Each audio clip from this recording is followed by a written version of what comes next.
Hey everyone, it's Denise Brown. When our caregiving experience starts, we enter into a tragedy. It's a tragedy for our family member, for ourselves, for our family system. It's a tragedy for our family member's life, for our life, and for others in our family system and their life. It's a tragedy for us, and we have to interact within systems because of this tragedy that aren't set up to help us with our tragedy. Instead, they are set up to take from us during our tragedy. So a hospital system has a process in place so that someone from the payment department, I don't know what department it's called, but I talk to them all the time. It seems like just met a nice one a couple weeks ago when we were in the emergency room with my dad. She comes with her paperwork to ensure that the hospital system gets paid. And then the payer system has a system set up so that we don't use more than what they think is medically necessary. So whether or not we're ready, whether or not our family member is ready, discharge happens. And it's because the payer has dictated this setting, this hospital, is not required to manage this person's care. So there's no process or help or support, especially for family caregivers, during this tragedy, which can last years and sometimes decades. What's helpful for me about this insight about the tragedy is that I can be more compassionate for others who might be labeled as being in denial, but now I understand they're in the midst of their own tragedy that they're trying to understand, cope with, make sense of. So I had a conversation with my sister last week, and I wanted to know what she thought about my dad's declines. So my brother died unexpectedly August 9th of 2021. My mom died as we knew she was dying. It was not a shock. We knew she was dying. She died a year to the day later. So my brother died August 9th, 2021. My mom died August 9th, 2022. And now our dad, who's 91, is declining. And I'm trying to get ready. You know, in many ways, I feel like I'm trying to get ready to catch his decline so that we have the help and support that will help manage his declines until and through his death, and that we have what we need in order to manage his declines and death, and then after his death. So I had the conversation with my sister. What do you think about dad's declines? And then I said, do you think it's time to talk about hospice? And she was like, oh my gosh, I don't want to talk about this. She said, I just cannot deal with this. It's just too much. I can't even have this conversation. I don't want to talk to him about this. And I was like, okay. Now some might think, oh, is she in denial? Clearly she's not in denial. She knows what's happening. But what she was telling me is that she can't even comprehend that there's another tragedy coming. And I had been asking her questions during this conversation. What's the hard part that you dread with dad that happened with mom? And she was articulating some things, but I still was like, what is it that's too much? And I don't mean to sound insensitive to this, but I think I'm a little more pragmatic. I'm like, we got to get ready because there's no stopping it. It's not going to stop. It's only going to get worse. But I have this insight now about her perspective on this. It's another tragedy, and she just doesn't want it. And I cannot blame her for that. I totally get it now.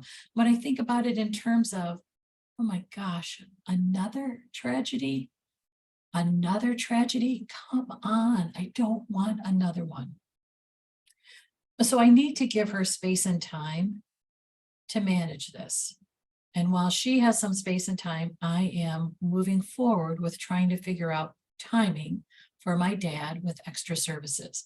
And I was actually talking about this with someone on Friday during our monthly family emergency planning session. And she said, well, what about palliative care? So interestingly enough, my parents were on and off palliative care for about 7 years.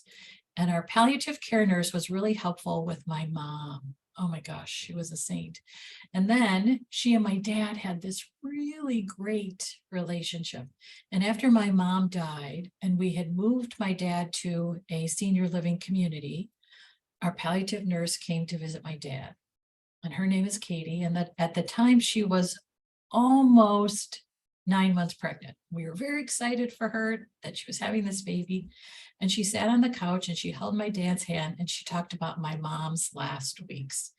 And he cried, she cried, and I just watched because it was beautiful. It was beautiful. And then she left and he said, oh my gosh, aren't we lucky that we have such a good friend in Katie? I said, we are. It was really just beautiful. Katie went on maternity leave. We had another substitute palliative care nurse. She was fabulous. And then Katie came back in January. Now, I wasn't feeling well, so I didn't go to the meeting. But at the meeting, Katie said up front, I have bad news. And the bad news is I have to discharge your dad from palliative care. So we've been trying to have palliative care for my dad, but we got discharged again. So it probably is looking for another provider. But I can tell you that even when you're trying to do the right things, the system is not set up to help us. Oh boy. Okay. So I have much more compassion for my sister who is pushing back on me because I understand she doesn't want another tragedy. I totally get it. I totally get it. So I met a friend for breakfast this morning. We were talking about her caring for her mom, and her mom had died a year and a half earlier. And we talk out the specifics, the details of what it's like to care for someone as they are dying and then after they die. One of the things we talk about on a regular basis is how the movies just don't get it right. So we talk about Virgin River, which is a Netflix series, and how one of the characters is diagnosed with pancreatic cancer, pancreatic cancer, and then she has the best death ever. So she's alert, oriented, still functioning, still part of her day. She has lunch and she just says to her daughter, I'm going to go take a nap. And she dies in her sleep.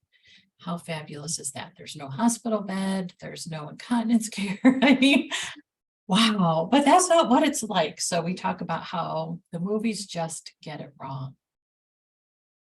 So we were talking again about her mom's decisions at her end of life, and her mom wanted to live. So her decisions around medical treatments were always about being aggressive to prolong life, even when there was no treatment that would prolong her life. She really was, I want to live. So the conversation about hospice was always a dead end because I want to live. And what happened for my friend is that then hospice and other healthcare professionals would go to my friend and say, your parents are in denial. And I said to her this morning, it wasn't that your parents were in denial. That's not what it was.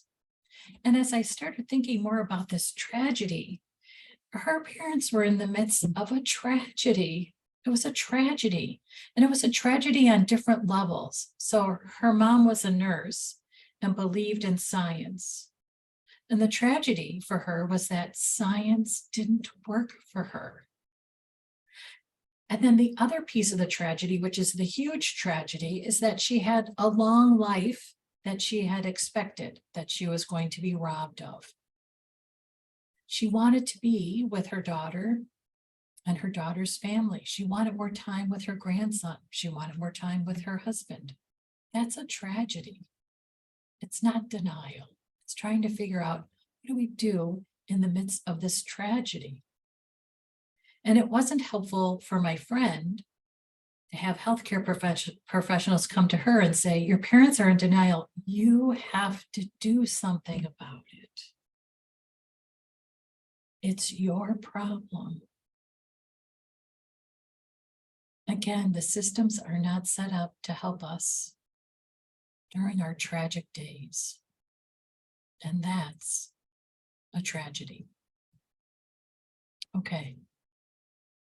So I continue to think of how I can support and help you on your tragic days.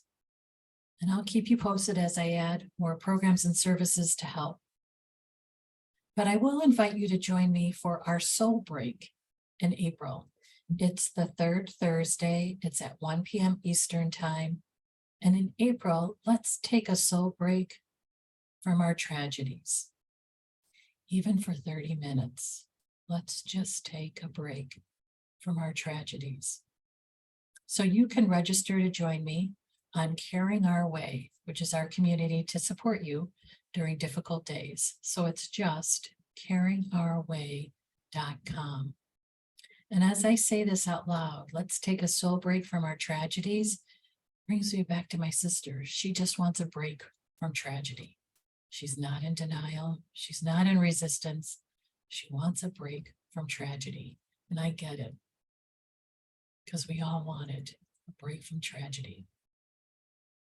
Okay, thanks so much for watching. I hope to see you during our April soul break. It's free. It's 30 minutes. It's just an opportunity for you to receive so that you can feel like you've gotten a reprieve from what is so difficult. And let's face it, it's the tragedy.